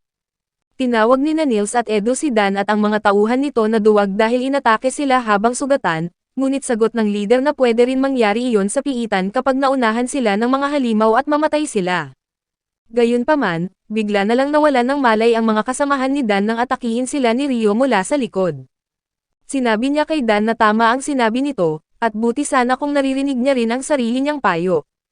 Ngayong bumagsak na ang mga kasama niya ay tinanong niya si Dan kung tatakbo ba ito, ngunit mabilis siyang sumugod para suntukin si Ryo. Iniwasan lang siya ni Ryo at tinamaan ang kanyang tiyan gamit ang dulo ng espada, dahilan para isukan nito ang kinain niya noong umaga. Pagkatapos ay nilapitan niya ang kanyang mga kaibigan para pagalingin, at sinabihan na dapat ay mas palakasin nila ang kanilang katawan para walang sino mang maglakas loob na umatake sa kanila, pero bago iyon ay sinabi niya na kailangan muna nilang magpahinga. Pumunta sila sa public bath kung saan pinagaling ni Edo ang mga sugat ni Ryo mula sa wind bullet. Nagtataka ang lahat kung sino ang nakasugat kay Ryo kahit napakalakas niya, pero nagpasya si Ryo na huwag munang pag-usapan ang tungkol sa demonyo, dahil para sa kanya ay mas mahalaga ang magpahinga muna. Hindi nagtagal ay nagsimula nang bumaba sina Amon sa piitan bilang isang team, at habang nakikipaglaban kina Amon at Nils ang mga goblin, nananatili si Edo sa kanilang likuran para sumuporta at gamutin ang sinumang nasugatan. Habang kinukuha ni Nils ang mga magic stone mula sa mga napatay na goblin at ginagamot ni Edo si Amon, napag-usapan nila kung gaano kapanganib ang naging kalaban nila. Sinabi ni Nils na dapat na silang umatras dahil masyadong delikado kung dederecho pa sila, at sumang-ayon si Edo dahil hindi naman dapat lumalabas ang mga goblin sa ikaapat na palapag ng piitan. Si Amon naman ay gusto pang makakuha ng mga magic stone para kumita pa ng pera, pero naalala ni Nils ang bilin ni Abel na huwag kailanman isugal ang kanilang buhay para sa hindi ganoong kahalagang bagay. Sa huli ay bumalik sila sa ibabaw, na siyang pinakamagandang desisyon nila, dahil ilang palapag lang sa ibaba, may grupo ng adventurer ang napaslang ng isang napakalaki at makapangyarihang halimaw. Samantala, iniisip ni Ryo kung gaano kagaling ang mahika ni Nor, na kahit nakasabay naman siya sa bilis ng paggamit ng spell, at nagdesisyon siya na palakasin pa ang kanyang kakayahan at bawasan ang kanyang kahinaan. Naalala niya na hindi niya nakayanan ang bilis ng galaw ni Nor, at naiinggit siya sa wind magic nito, pero dahil hindi naman niya iyon kayang gamitin ay nagpasya siyang tigilan ang pagkainggit at gumawa ng sarili niyang paraan. Upang bumilis ang kanyang galaw, naisip niya na gamitin ang water jet para itulak ang kanyang sarili dahil nagawa na niya ito sa ilalim ng tubig, pero hindi niya alam kung magiging epektibo ito sa lupa. Lumikha siya ng daan na gawa sa yelo sa harap niya, at pagkatapos ay naglabas siya ng daan-daang maliliit na water jet sa kanyang likod para itulak siya, ngunit ang bilis lang niya ay parang matandang tumawid sa kalsada. Pagkatapos noon ay pumunta siya sa silid-aklatan para pag-aralan ang tungkol sa mga demonyo at mahika, at sakto namang nandoon din si Lin, ang mahinang mage mula sa grupo ni Abel. Naghahanap siya ng record tungkol sa isang spell na kayang gumawa ng malalaking ice wall na kayang pumatay ng mga golem, at nang wala siyang makita ay natuwa naman ito, dahil gusto niyang maniwala na isang manloloko si Ryo at naloko lang nito si Abel. Para sa kanya, tanging pinakamalakas na salamangkero lang sa buong kontinente ang makakagamit ng ganoong kalakas na mahika. Habang ibinabalik niya ang libro, nakita niya ang elf na babae na si Sera, nagkamustahan sila at nag-usap ng ilang sandali bago nagpaalam si Sera para bumalik sa grupo niya. Sa kabilang banda, nakabalik na sina Amon sa guild, at si Nils ay nagsimulang magsalita na parang baliw nang makita ang tagapangasiwa na si Nana. Binatukan siya ni Edo at iniulat kay Nana na nakatagpo sila ng mga goblin sa ikalimang palapag, isang bagay na hindi dapat nangyayari, kaya nagmadali silang bumalik para iulat ito. Kinumpirma ni Nana ang mga magic stone at dali-daling pumunta kay Guildmaster Yu para iulat ang insidente, at nagpasalamat sa kanila sa mahalagang impormasyon. Pagdating doon ay nababahala si Yu dahil ang mga goblin ay dapat nasa lampas pa ng ikasampung palapag. Ngayon ay napagtanto niya na mas malaki itong problema, at inutusan si Nana na ipadala ang lahat ng mga malalakas na adventurer. Sinabi ni Nana na dalawa lang ang malalakas na grupo ang nasa lungsod ngayon, ang Crimson Sword ni Abel at ang White Army. Pagdating ni Abel at ng kanyang grupo sa opisina ni Yu, halatang hindi siya masaya na kailangan niyang makipagtrabaho kasama ang White Brigade, dahil hindi niya gusto ang kanilang leader. Pinagsabihan siya ng mga babae na tigilan na ang pagiging duwag, at sa huli ay kumalma rin siya bago pumasok sa opisina. Nandoon na si Phelps, ang leader ng White Brigade, at nahihirapan si Abel na huwag magpakita ng inis pagdating niya. Nang nakaupo na silang dalawa, ipinaliwanag ni Yu na may nakita silang mga goblin sa ikalimang palapag ng piitan, at siguradong totoo ang impormasyong ito. Sinabi ni Yu na kailangang pumasok sa piitan ang grupo ng Crimson Sword at White Brigade, para magsagawa ng investigasyon at hanapin ang anumang palatandaan ng monster outbreak. Ayon sa kanya, ang huling outbreak ay 10 taon na ang nakalipas, at kahit medyo maaga pa, posible na muling mangyari ito. Nag-alok siya ng paunang bayad na 100 gold coin at karagdagang 200 gold coin kapag natapos ang misyon, ngunit nagtanong si Abel kung investigasyon lang ba ang dapat nilang gawin. Agad namang tumango si Yu, at nagtanong naman si Phelps kung ano ang gagawin nila kung nagsimula na ang outbreak. Sagot ng kanilang guildmaster, dapat silang bumalik agad dahil isasara nila ang paligid ng piitan at hihingi ng tulong sa mga kabalyero para harapin ang mga halimaw. Ipinaalam na rin daw niya ito sa kanilang emperador at sa mga mandirigma ng kaharian, para makapaghanda sila kung totoo nga na outbreak ang nagaganap. Nang tinanong niya ang dalawang grupo kung tatanggapin nila ang binigay niyang misyon ay agad silang pumayag, at sa mga sumunod na araw, naghanda si Rio upang pumunta sa silid-aklatan bago pa magising ang kanyang mga kaibigan. Sinabi niya na balak niyang mag-aral tungkol sa mas advanced na mahika, at alam niyang may mga ganoong libro sa Northern Library. Agad namang kinumpirma ni Edo na tama siya, at mga B-rank pataas lang na adventurers ang pwedeng pumasok doon, at idinagdag naman ni Amon na may mga chismis na may nakaimbak ding mga forbidden books sa loob ng library. Dahil doon ay naging interesado si Rio, ngunit sinabi ni Edo na kailangan muna niyang maging B-rank adventurer para mabasa ang mga iyon. Binigyan siya ng masayang pamamaalam ng kanyang mga kaibigan habang naghahanda sila para sa panibagong misyon, at pagdating ni Rio sa Northern Library, agad niyang nagustuhan ang kapaligiran ng lugar. Pagkapasok niya roon ay agad siyang naghanap ng mga librong kailangan niya, at inisip niya na baka magulat ang mga tao kung hihingi siya ng mga libro tungkol sa mga demonyo. Ngunit pag-akyat niya sa unang palapag, nakita niya roon ang babaeng elf na si Sarah at agad siyang nabighani dito. Sa kabilang banda, nakarating na si Yu kasama ang dalawang high-rank party sa pasukan ng piitan, ngunit nang sinubukan na nilang buksan ang pinto ay pinigilan sila ni Abel dahil may kutob siya na mayroong mali. Pagkatapos ay inutusan niya si Lin na gamitin ang kanyang mahika para tignan ang unang palapag, at natuklasan nito na may daan-daang halimaw na nag-aabang sa mismong harapan ng gate. Nang marinig iyon ay nataranta ang lahat, dahil malinaw itong patunay na nagsimula na ang monster outbreak. Ngayon ay agad nagbigay ng utos si Yu na umatras sila at ipaalam ang balita sa mga kabalyero at ibang guild, at pagdating sa guild, nakita ni Nils ang anunsyong sarado ang piitan, at inakala nilang ito'y dahil sa mga goblin archer na nakita nila. Ngunit biglang dumating ang isang lalaking adventurer, dala ang balitang nagsimula na ang monster outbreak, at ipinapatawag ang lahat ng adventurers para umakyat sa mga pader sa paligid ng piitan para pigilan ang paglabas ng mga halimaw.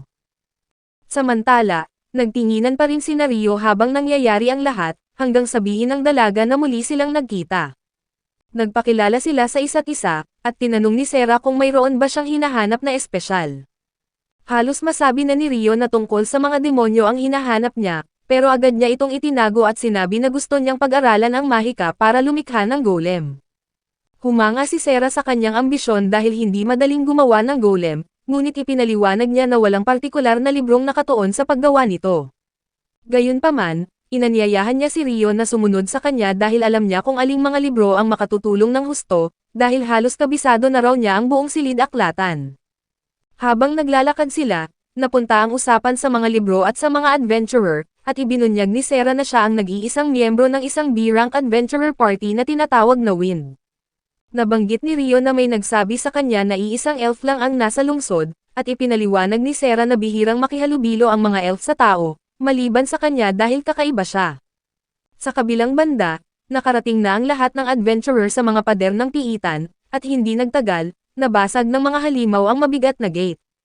Inutusan ni Yu ang lahat na umatake gamit ang magic at palaso, at nagsimula ang mabangis na labanan laban sa hukbo ng mga goblin. Sa ilang sandali ay dumating din ang mga kabalyero para tumulong, at kahit mukhang kontrolado ang sitwasyon, hindi mapakali si Yu dahil mas marami ang halimaw ngayon kaysa noong nakaraang outbreak. Sa gitna ng labanan ay naubusan na ng palaso ang grupo ni Abel, ngunit dumating si Nils na may dalang napakaraming mga palaso at mensahe mula kay Yu, na ang grupo nila ang dapat pumatay sa boss monster matapos ang unang pagsalakay ng mga halimaw. Hindi nagtagal, halos lahat ng goblin ay napatumba na nila, kaya iniutos ni Yu kina Abel at Phelps na pangunahan ang susunod na pag-atake. Tumalon sila mula sa pader, at ginamit ni Lin ang wind magic para pabagalin ang kanilang pagbaba, at mabilis nilang nilinis ang natitirang mga goblin at nagtungo sa pintuan upang hintayin ang paglabas ng boss. Lumabas ang isang goblin general at inakala nilang matatapos na ang lahat kapag napatay nila ito, ngunit sumunod pang lumabas ang dalawa pang general, at napagtanto ni Abel na isang goblin king ang kanilang haharapin. Sinabi niya na kailangan nilang patumbahin ang tatlong goblin general, dahil lalakas ang mga ito kapag dumating ang goblin king. Ngayon ay nagpasya si Abel na siya at si Phelps ang lalaban sa tig-iisang general, habang si Lin at Leia ang bahala sa isa pa. Nagsimula ang sagupaan at nabalian ni Abel ng mga braso ang kanyang kalaban, at bigla niyang nakita ang Goblin King na papalabas sa entrada, kaya sumigaw siya sa lahat na dumapa. Sa sumunod na sandali, may malakas na wind slash na lumabas mula sa piitan at sabay-sabay na pumatay sa tatlong Goblin General. Nagulat ang lahat sa lakas at bangis ng Goblin King, ngunit alam ni Abel at Phelps na sila lamang ang may kakayahan na harapin ito. Dahil doon ay nagtulungan ang dalawa para umatake, pero hindi bumaon ang kanilang sandata sa matibay nitong baluti. Gayunpaman ay biglang umatake si Abel ng diretso, gamit ang kanyang kakayahan para mag-anyong multo upang makaiwas sa atake. Paglapit niya, ginamit niya ang combat skill para saksakin ang puso ng halimaw, pero hindi niya ito natapos. Ngayon ay tinangka siyang atakihin ng Goblin King, ngunit inutusan niya si Lin na tapusin ang kanilang kalaban habang naglaho siyang muli, at tumama ang wind spears ni Lin at tinamaan ang Goblin King na tuluyang bumagsak. Napabuntong hininga ang lahat nang makita nila na nanalo na sila, ngunit hindi nila alam na mas matinding panganib pa ang nag-aabang sa loob ng piitan. Sa kalaunan, pagbalik ni Rio sa guild, napansin niya na sobrang taas ng energy ng lahat, habang si Yu naman ay halos mahimatay sa dami ng mga papeles. Nakasimangot ito sa kanyang opisina, dahil kailangan niyang ipaalam sa lokal na Panginoon at sa Knight Commander ang tungkol sa monster outbreak. Ngayon ay kailangan niyang bayaran ang lahat ng adventurers na lumahok sa labanan, suriin ang performance ng bawat isa, ipadala ang mga gastusin sa Royal Capital para humingi ng pondo, at planuhin ang pagkukumpuni ng mga nasirang pasilidad habang ginagawa pa rin ang kanyang normal na trabaho.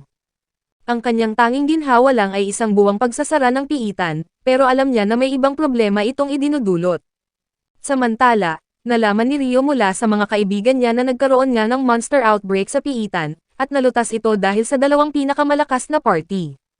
Ngayon ay alam na niya kung bakit masaya ang buong guild, at sang-ayon si Rio na karapat-dapat naman iyong ipagdiwang, at agad namang nagkwento si Nils tungkol sa galing ni Abel at kung paano niya hinarap ang Goblin King.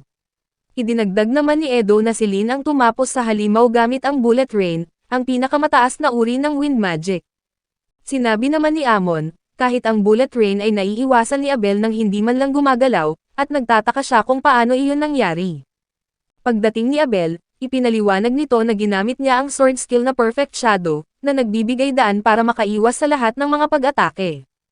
Agad namang humanga sina Nils at ang iba pa, at pinuri rin sila ni Abel sa kanilang naging tulong, at sa gilid naman ay iniisip ni Rio kung gaano kagaling ang gumawa ng skill na Perfect Shadow. Maya-maya, dumating sina Lin at Leia na hinahanap si Abel, at sinabi nila na alam nilang kasama ito ni Rio. Ramdam ni Rio ang kakaibang tensyon sa likod ng matatamis nilang boses, ngunit bigla siyang tinanong ni Lin kung totoo bang kaya niyang gumawa ng ice wall. Tumango si Rio at sinabing kaya niyang gumawa ng ice cube na may 40 metrong haba, bagay na ikinagulat ni Lin, at ipinaliwanag ni Rio na mahirap pag-aralan ang kasanayang iyon pero nagawa niya pa rin. Tinanong siya ni Lin kung totoong spell ba iyon, pero hindi alam ni Rio kung ano ang kanyang ibig sabihin. Sinabi ni Lin na karaniwang gumagamit sila ng magic sa pamamagitan ng incantation, pero sinabi ni Rio na personal na pamamaraan lang iyon. Hindi ito naintindihan ni Lin, ngunit bago pa siya makapagtanong ulit ay tinawag si Rio ni Nils at sinabing lumamig na ang pagkain, kaya agad itong nagmadaling pumunta sa food counter. Naguguluhan si Lin at ipinaliwanag ni Abel na para kay Rio, ginagamit lang ang incantation dahil magandang pakinggan, ngunit kayang gumamit ng mahika ni Rio kahit wala nito, at para kay Lin ay iyon na ang nakakagulat na narinig niya. Makaraan ang ilang araw, kaunti na lamang ang trabaho sa guild, kaya't nakatingin lang sina Nils at ang kaibigan niya sa bakanteng pisara dahil naunahan sila sa mga misyon. Dumating si Rio at nalaman niya na nahihirapang makahanap ng trabaho ang lahat simula ng pansamantalang isinara ang piitan. Tinanong siya ng dalawa kung naghahanap rin ba siya ng trabaho, pero sagot ni Rio ay bibili lang siya ng magic copper para sa kanyang ginawang eksperimento. Gayunpaman ay nagulat ang dalawa dahil napakamahal ng magic core, pero alam naman nila na sobrang yaman ni Rio at madali lang iyon para sa kanya, samantalang sila ay nahihirapang makahanap ng kahit anong trabaho. Dahil ayaw niyang nahihirapan ang mga kaibigan niya, nagdesisyon si Rio na tulungan sila, kaya tinalok niya sila na kunin bilang mga kasama sa pagmimina ng mga magic copper. Sinabi ni Niels kay Rio na may isang abandonadong minahan malapit sa lungsod, at natuwa si Rio nang malaman ito. Sinabi niya sa kanyang mga kaibigan na bibigyan niya sila ng 4 na gintong barya bawat isa para lang tanggapin ang trabaho, at bibilhin niya ang bawat piraso ng tanso sa halagang 25 gintong barya, ngunit ang tanging kondisyon niya ay dapat silang makauwi ng ligtas. Labis na natuwa ang mga bata dahil hindi sila kikita ng ganoon kalaki sa loob ng 1 taon sa karaniwang trabaho. Tinanong nila kung sigurado siyang mababayaran niya iyon, at sumagot si Rio na mas mura pa rin ito kumpara sa presyo ng mga magic copper sa merkado. Ngayon ay masaya silang nagtungo sa kanilang trabaho at bumalik si Rio sa kanyang silid, ngunit biglang narinig niya ang nakakabahalang mga tinig sa kalye. Nakita niya ang isang grupo ng mga kabalyero na sinusubukang dalhin ang isang babae, habang may isang adventurer na pilit silang pinigilan. Pinanood ni Rio ang tensyon habang hinila ng mga kabalyero ang babae, at sinubukan ng adventurer na palayain siya, ngunit naiinis ang isa sa mga kabalyero at hinugot ang kanyang espada upang turuan ang adventurer ng leksyon. Ngunit bago pa niya ito matamaan, nadulas siya at nahulog kahit wala namang nakakadulas sa paligid. Tinanong niya ang adventurer kung ano ang ginawa nito, at sumagot ang lalaki na siguro ang mga kasama niya ang umatake sa kanya. Ngayon ay lalo pang nagalit ang kabalyero, ngunit muli itong bumagsak habang sinusubukan niyang bumangon, at biglang dumating si Phelps at sinabihan ang mga kabalyero na umatras kung ayaw nilang maparusahan. Nagulat ang mga kabalyero kung paano nagawa ng isang adventurer na makipagsalita sa kanila sa ganitong tono, at ipinaliwanag ni Phelps na hindi lang siya isang simpleng adventurer kundi isang maharlika mula sa pamilyang Heinlein. Napansin ng isa sa mga kabalyero na ito ang parehong pamilya kung saan nagmula ang dating commander ng Royal Knights, at sinabi ni Phelps na ang tinutukoy nila ay ang kanyang ama. Sinabihan niya ang mga kabalyero na itigil ang paglapastangan sa dangal ng mga kabalyero, at agad silang tumakbo palayo, at pinuri ni Phelps ang adventurer sa kanyang tapang at hiniling na samahan niya ang babae pabalik sa kanyang mga kaibigan. Pagkatapos nilang umalis ay tumingin siya sa bintana at bumati kay Rio, at ipinakilala ni Phelps ang kanyang sarili bilang leader ng White Brigade, at sinabi na narinig niya ang lahat tungkol sa kahangahangang magic ni Rio. Nataranta si Rio dahil inakala niya na napansin ni Phelps ang paggamit niya ng mahika para madulas ang kabalyero, ngunit nilinaw niya na ang tinutukoy lang niya ay ang sinabi ni Abel. Habang nagsisimula silang mag-usap, dumating ang sekretarya ni Phelps upang kausapin siya, at agad na naramdaman ni Rio na parehong malakas ang dalawa. Pagkatapos nito, naghapunan siya ng mag-isa at sumama si Abel sa kanya. Napansin ni Abel na bihira siyang makita na mag-isa, at sinabi rin ni Rio ang parehas na bagay tungkol sa kanya. Gayunpaman, nagpasya si Abel na ibahagi ang isang lihim kay Rio dahil maaari niyang kailanganin ang tulong nito, at hindi naglaon ay nagpunta sila sa sentro ng lungsod. Pagdating doon, ibinahagi ni Abel na kaibigan niya ang kapitan ng mga kabalyero at hiningi sa kanya na ibalik ang mga mapang abusong kabalyero na tumakas para maglibang. Naiintindihan na ni Rio ang sitwasyon, ngunit biglang napansin niya ang ilang mga misteryosong adventurer na may maskara. Pagkatapos ay ipinakita niya ito kay Abel, at sinabi niya na hindi niya sila kilala, at ipinaliwanag ni Abel na maraming mga adventurer ang dumating dahil sa piitan, ngunit sinabi ni Rio na sarado naman ang piitan sa ngayon. Napansin din sila ng mga adventurer kaya agad nilang sinubukan na dalhin sila sa isang bitag, at sumunod sina Rio at Abel, ngunit nang sinubukan ng mga tulisan na atakihin sila ay agad silang pinatumba gamit ang mabibigat na ice stones. Pinulot ni Abel ang isang kasangkapang pangmahika na naiwan ng mga umatake, at nang hiniling ito ni Rio ay sinabi ni Abel na malinaw na mahalaga itong ebidensya. Itinali niya ang mga salarin at nalaman na sila ay mga C-rank adventurer mula sa ibang bansa. Nagpasya si Abel na ipaalam ang pangyayari sa mga bantay ng lungsod at ipagpatuloy ang paghahanap sa mga kabalyero, at hindi niya alam na ang mga ito ay may plano na patayin si Phelps.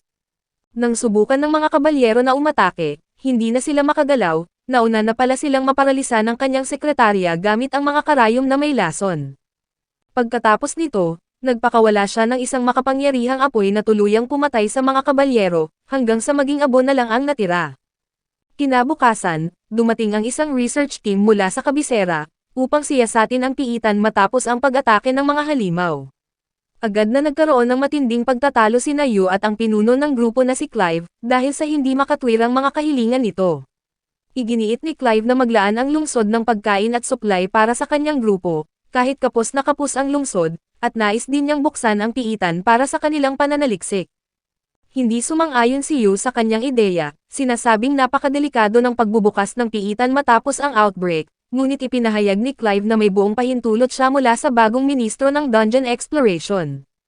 Nagkaroon ng matinding pagtatalo ang kanilang usapan hanggang sa makialam ang matandang salamangkero. Sinabi niya kay Yu na pag-usapan na lamang ang problema ng pagkain sa susunod, at sa ngayon ay tatanggapin muna ng lungsod ang research team. Tungkol naman sa muling pagbukas ng piitan, iginiit ni Clive na wala nang magagawa si Yu.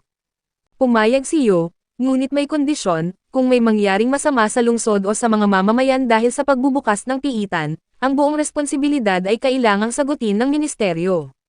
Dahil doon ay nagalit si Clive, ngunit nilinaw ni Yu na hindi niya maaaring buksan ang tarangkahan ng piitan hanggat hindi niya tinatanggap ang kondisyon. Sa huli ay pumayag siya sa matandang salamangkero, at iminungkahi pa na kumuha ng mga bihasang adventurer bilang bantay sa kanilang ekspedisyon. Samantala, dumalaw si Rio sa inuupahang bahay ni Abel upang alamin kung mas masarap ang pagkain doon kaysa sa guild. Ngunit bago pa siya makapasok, may isang batang babae ang biglang lumabas at nakiusap na samahan siya sa Adventurers Guild dahil may mahalaga siyang mensahe.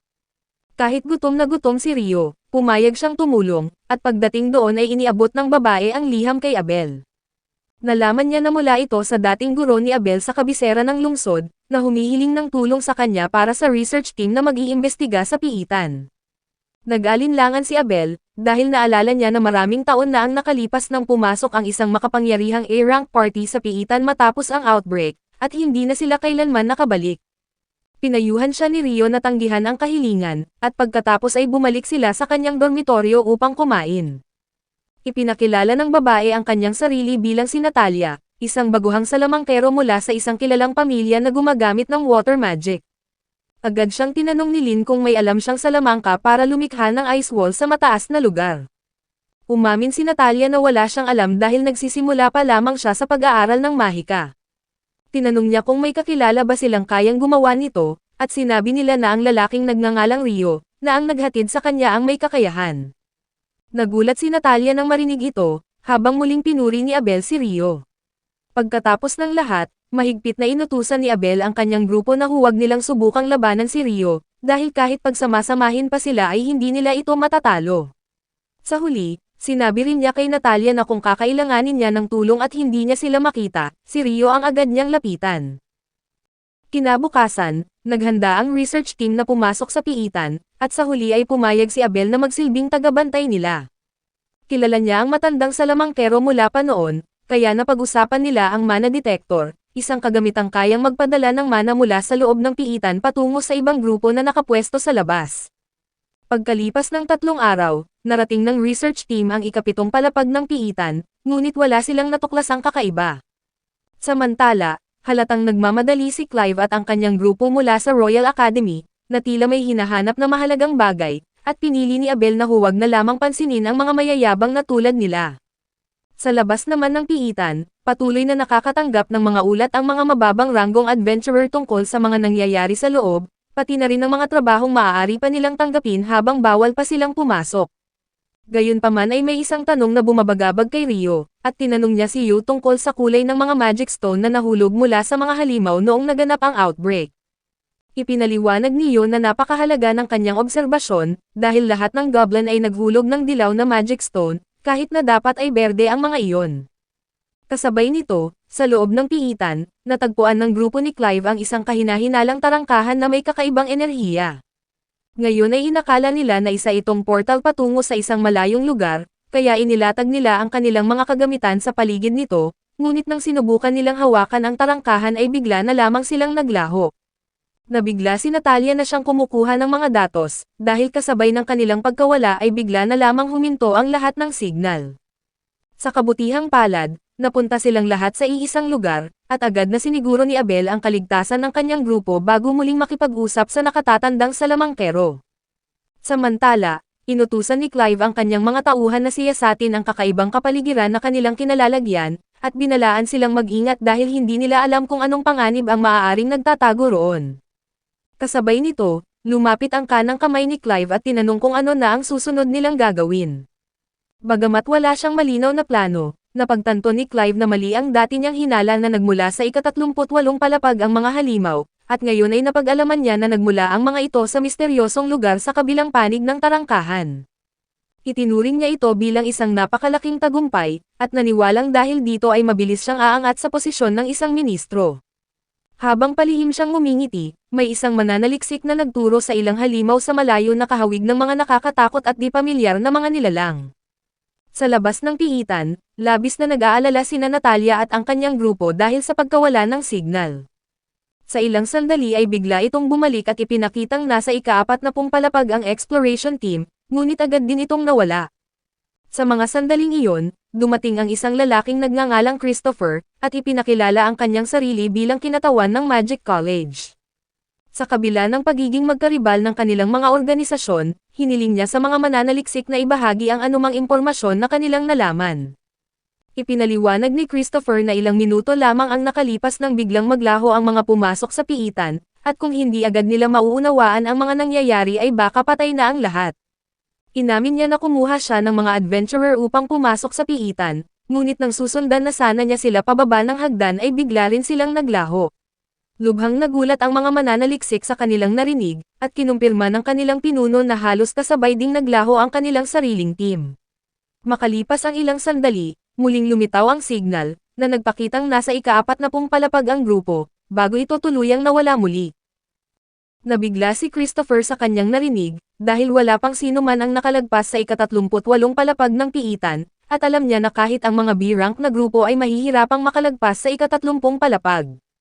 Ipinaalam ng mga mananaliksik na ang grupo ni Abel ang kasalukuyang nagbabantay sa kanila, at sinabi ni Christopher na nakapagpadala na siya ng mensahe sa Guildmaster upang humingi ng tulong. Sa kabila nito ay nataranta si Natalia, dahil napagtanto niya na maaaring wala ng sino man ang kayang lumutas sa sitwasyon na kanilang kinakaharap. Sa ganitong kalagayan, si Rio na lamang ang natitirang pag-asa niya, dahil iniutos ni Abel na siya ang hanapin kung hindi na nila makausap ang iba. Dahil dito, agad siyang tumakbo palayo upang hanapin si Rio, na iniwan ang lahat habang nalilito.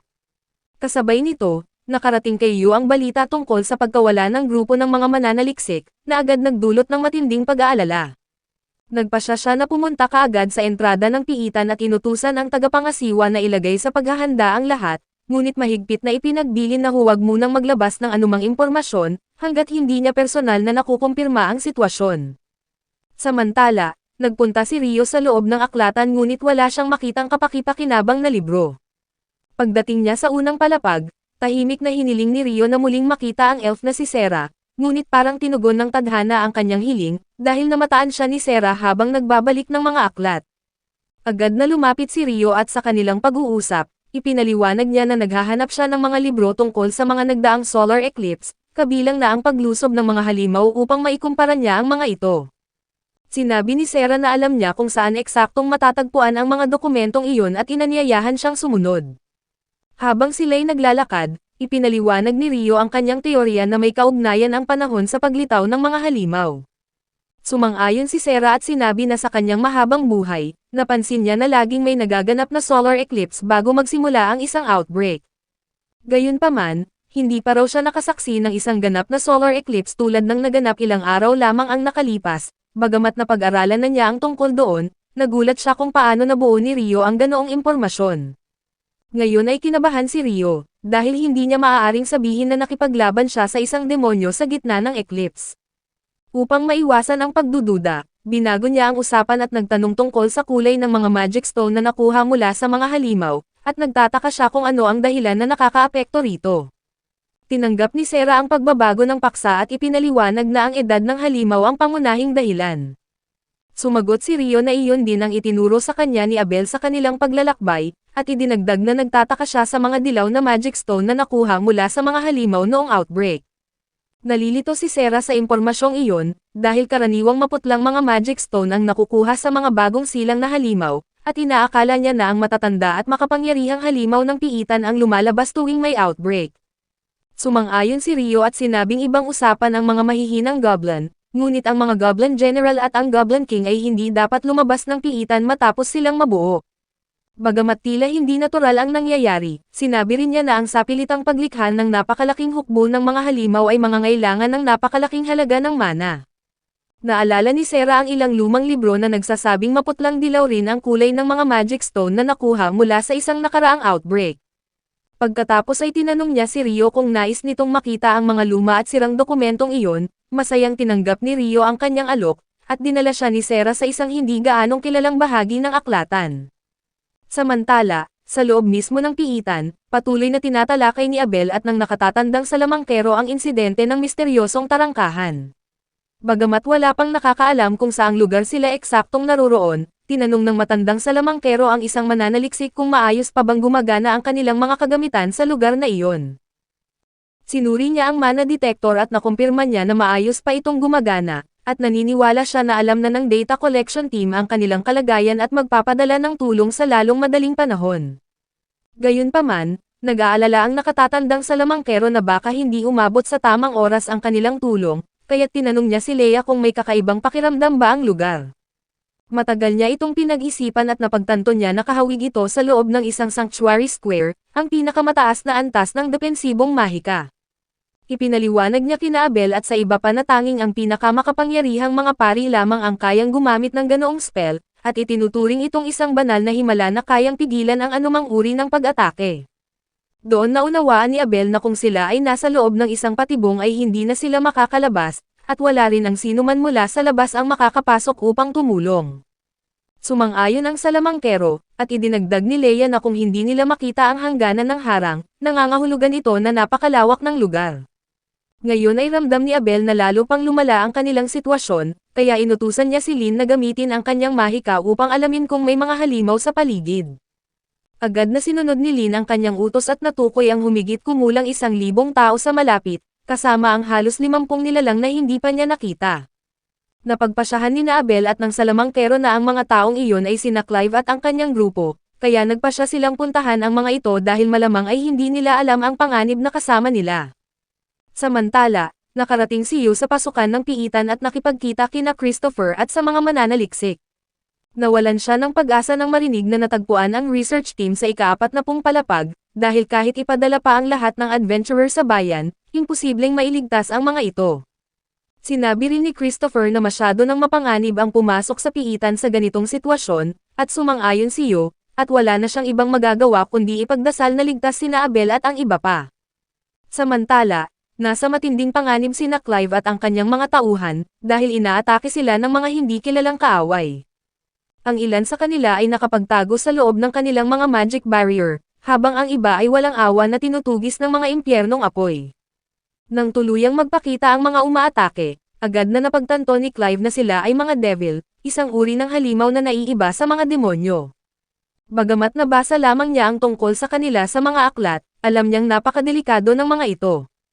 Sa kabila nito, pinili ng mga adventurer na walang proteksyon na lumaban, ngunit mabilis silang nalipol, at pagdating ni Abel at ng kanyang grupo ay tanging si Clive at ilang kasama na lamang ang nabubuhay.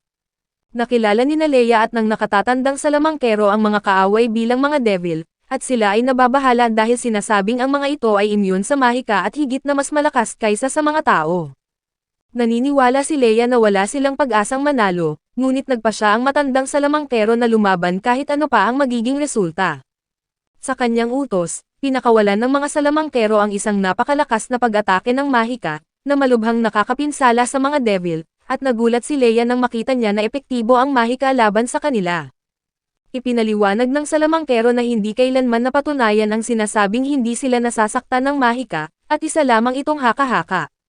Iniutos niya ang panibagong pag-atake, ngunit agad niyang napagtanto na mauubusan ng mana ang mga salamangkero bago tuluyang mapuksa ang mga kaaway. Sa sandaling iyon, napansin ni Abel ang isang boss monster sa hanay ng mga devil, at naunawaan niya na kailangang talunin ito upang tuluyang matapos ang laban. Matapos ang ilan pang sagupaan, naubos ang mana ng mga salamangkero, kaya nagpasya si Abel na sumugod sa mga kalaban kasama ang kanyang grupo. Hinarang ni Warren ang mga atake ng mga demonyo, habang mabilis namang pinapatumba ng iba ang mga ito. Dahil sa maayos nilang pagtutulungan, Marami silang natalong demonyo, ngunit nang naubusan ng mahika si Lin ay napilitan sina Leia at Warren na protektahan siya. Napansin ni Abel na 6 na demonyo na lamang ang natitira, at kasama na rito ang boss monster. Binalaan siya ni Leia na posibleng isang prinsipe ng mga demonyo iyon, isang nilalang na maaaring maging isang demon lord balang araw. Nang tanungin ni Abel kung paano niya nalaman, ipinaliwanag ni Leia na ang magkakaibang kulay ng mata ay tanda ng mga demon prince, at sa nakaraang siglo ay mga bayani lamang ang nakatalo sa kanila. Sa kabila ng panganib, nagpa siya si Abel na sumulong, at sinabi niya kay Leia na susubukan niyang talunin ang natitirang mga demonyo kahit hindi niya matalo ang boss. Pagkatapos ay hinikayat niya si Leia na huwag mawalan ng pag-asa, dahil palaging may posibilidad ng himala. Maya-maya pa ay sinalakay na siya ng mga demonyo, at mabilis na napatumba ni Abel ang ilan, ngunit biglang umatake ang Demon Prince at itinaboy palayo ang mga kasama ni Abel mula sa labanan. Pagkatapos nito, hinarap niya si Abel sa isang laban, at ang ipinakitang bilis ng Demon Prince ay sapat na upang takutin si Abel. Sa isang hampas ng espada ay itinaboy ng demonyo si Abel at muling lumapit, kaya't sinubukan ni Clive at ng kanyang grupo na tumulong gamit ang mahika, ngunit wala itong epekto sa prinsipe.